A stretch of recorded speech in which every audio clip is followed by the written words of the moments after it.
Hola, ¿qué tal a todos? Mi nombre es Iván Faustino Oscar, soy médico cardiólogo,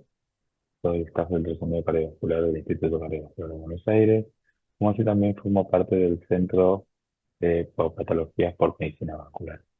Hoy me toca hablar de de las nuevas guías de enfermedad arterial periférica de miembros inferiores que hay de nuevo en el tratamiento farmacológico del paciente claudicante. Un poco a modo de introducción, debemos conocer que esta enfermedad es una patología muy prevalente, que se estima 202 millones de afectados en el mundo, con un diagnóstico y un tratamiento en el cual está infradiagnosticada, por lo cual está infratratada. Su etiología principal es la enfermedad aterosclerótica y se relaciona concomitante con otros territorios afectados. Como consecuencia, presenta un aumento en las comorbilidades y en la mortalidad, con un empeoramiento de la calidad de vida de nuestros pacientes. Como vamos a ver, los síntomas clásicos solo representan un 5% y así también un 65% son asintomáticos y como dijimos previamente, el infradiagnóstico y el infratratamiento siempre están presentes, por lo cual no debemos dejar de conocer qué diagnósticos diferenciales de la patología vascular podemos tener presentes. Dentro del diagnóstico, nunca debemos olvidar las distintas herramientas que tenemos para el mismo, dentro del Doppler, la tomografía, la resonancia, como se puede ver en el gráfico, como así también en el consultorio, una herramienta principal con un nivel de evidencia 1B es el índice brazo, que nos sirve para el diagnóstico y para el seguimiento de nuestros pacientes vasculares. Dentro del diagnóstico de primera línea, como parte del espacio de ultrasonido, no me quiero dejar de nombrar que el ultrasonido como primera línea nos da información anatómica del árbol arterial y venoso, nos permite conocer la hemodinámica de flujo de los mismos. Es operador dependiente, por lo cual debemos tener una clínica avanzada y debemos de alguna manera formarnos en ultrasonido vascular. Y como así también nos permite hacer un seguimiento de aquellas intervenciones en nuestros pacientes vasculares. Esta gráfica es muy buena, que nos dio la última guía del 2024, en donde en la punta del iceberg tenemos aquellos pacientes ya con daño del miembro, gangrena, úlcera y dolor de reposo. Un poco más abajo la claudicación intermitente y por supuesto por debajo los pacientes asintomáticos y los pacientes que son infradiagnosticados. Para todo esto debemos conocer que tenemos distintos escalones en el tratamiento: aliviar los síntomas, incrementar la distancia caminada, como vamos a ver más adelante, reducir el riesgo cardiovascular y por lo tanto que nuestro paciente pueda realizar sus actividades diarias sin limitación. Entre los objetivos de mejorar los síntomas están la rehabilitación cardiovascular, el tratamiento farmacológico con cilastaol y todas aquellas intervenciones ya sean endovasculares o quirúrgicas.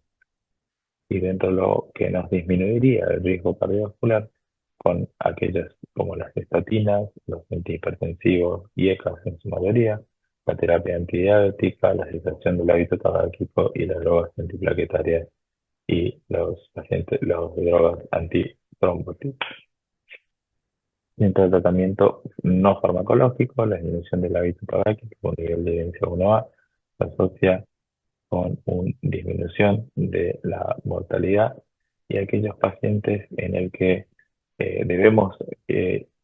enviar a caminar o a tener programas de ejercicio. Cada centro debe tener un centro o un lugar donde pueda derivar sus pacientes para mejorar los síntomas, aumentar la velocidad, distancia y la duración de la caminata. Y este beneficio va a ser acumulativo de los meses, por lo cual aquellos centros que no poseen una rehabilitación o aquellos pacientes que no tienen este tipo de contención, va a haber limitaciones en la utilización de la misma, por lo cual tiene un nivel de 1A en la última guía del 2024. Dentro de lo que es el tratamiento médico, a grandes rasgos y a modo de resumen, tenemos a nivel de evidencia 1A la terapia antiplaquetaria, la aspirina y clopidogrel, nivel de evidencia 1A las estatinas,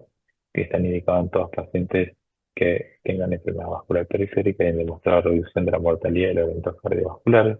como si también aumenta la distancia caminada. Aquellos pacientes que tengan hipertensión, por la utilización de antihipertensivos, entre ellos los viejas y arador, y por supuesto el cilostaol que disminuye los síntomas y aumenta la distancia caminada en pacientes con enfermedad arterial vascular periférica.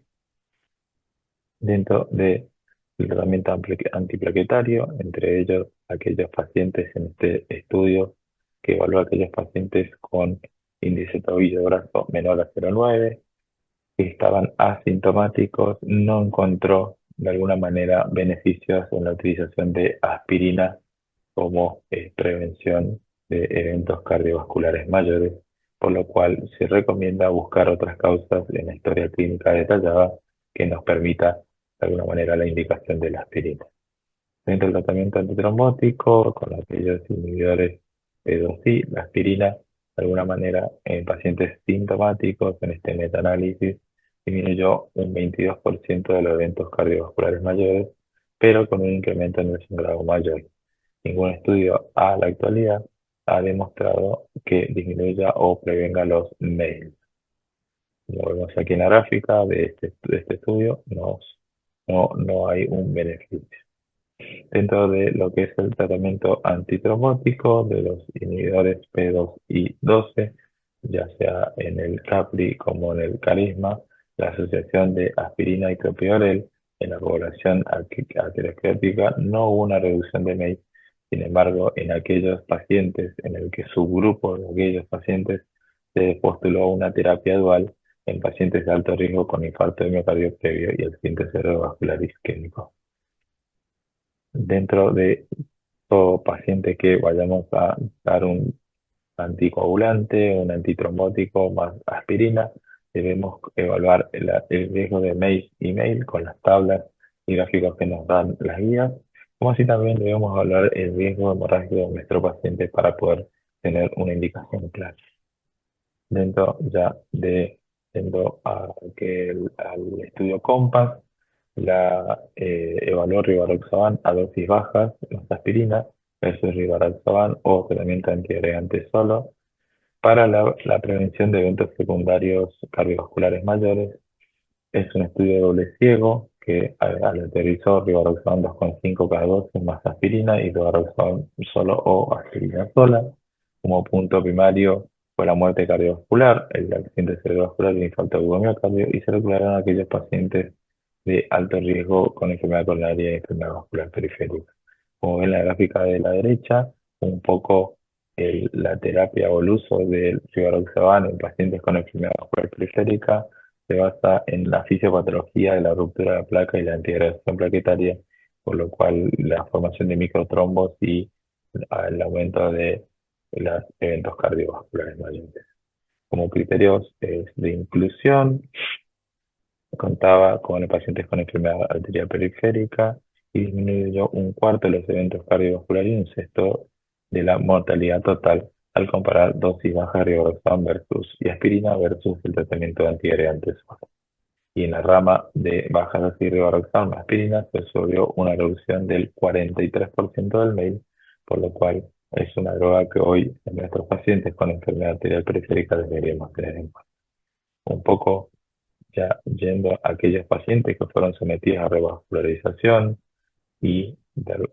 tenemos que el Voyager y el Mirror de la aspirina y clopidogrel, observándose una mejoría en las tasas de revascularización a pacientes que recibían una terapia oral hasta los 6 meses, y el Voyager con rivaroxaban, 2/3 de los pacientes fueron sometidos al tratamiento endovascular, siendo este el mayor estudio realizado a la fecha.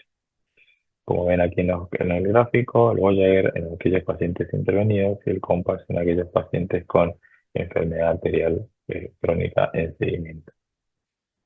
Un poco ya el estudio STRIDE, como trayendo algo de lo nuevo reciente en el Congreso del ACC 2025, la americana,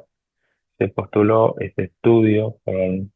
el uso de semaglutide y la mejoría de la capacidad funcional en aquellos pacientes con diabetes tipo 2 asociada a enfermedad arterial periférica. Como ustedes saben, ambas patologías llevan un elevado riesgo cardiovascular y la amputación, por lo cual se utilizó los agonistas del receptor GLP-1 y ya han disminuido los riesgos cardiovasculares y se intentaba demostrar cómo la semaglutida mejoraba la capacidad funcional, los síntomas y la calidad de vida en esta patología de la diabetes y la enfermedad vascular periférica. Es un estudio doble ciego, aleatorizado, en 112 centros de países de América del Norte, Asia y Europa. Como ven, los participantes eran mayores de 18 años y como dato a recalcar es que poseen diabetes y claudicación intermitente en un estadio Fontaine 2A, capaz de caminar mayor de 200 brazos con un ITB de menor de 0,9 o un índice de brazo de menor de 0,70. Todos estos pacientes fueron dedicados uno a uno a recibir eh, una dosis subcutánea de 1 miligramo de semaglutide por semana durante 52 semanas versus placebo y se evaluó como valoración principal la distancia caminada a la semana 52 con respecto al base, desde el 1 de octubre de 2020 hasta el 12 de julio de 2024. Y se aleatorizaron un total de 792 pacientes con un número de 396 en cada rama. Como pueden ver, los pacientes la mediana edad y el uso de los distintos fármacos, entre esos los hipoglucemiantes, los hipolipemiantes y la aspirina, tenían un valor importante en la caracterización. Y en cuanto a las características del ITB que habíamos nombrado previamente, como relación a la mediana estimada respecto al valor basal, la distancia caminada a las 52 semanas fue significativamente en el grupo con semaglutide versus el placebo, por lo cual frente a un 1,08 en relación de tratamiento estimado al 1,3, con una P significativa. Por lo cual, como datos finales que debemos conocer en los pacientes con enfermedad vascular periférica, debemos saber que todos aquellos debemos ser agresivos en el tratamiento y en el estudio de los mismos. El ejercicio supervisado mejora los síntomas, aumenta la velocidad y la duración de la caminata, como así también tiene un beneficio acumulativo a 12 meses.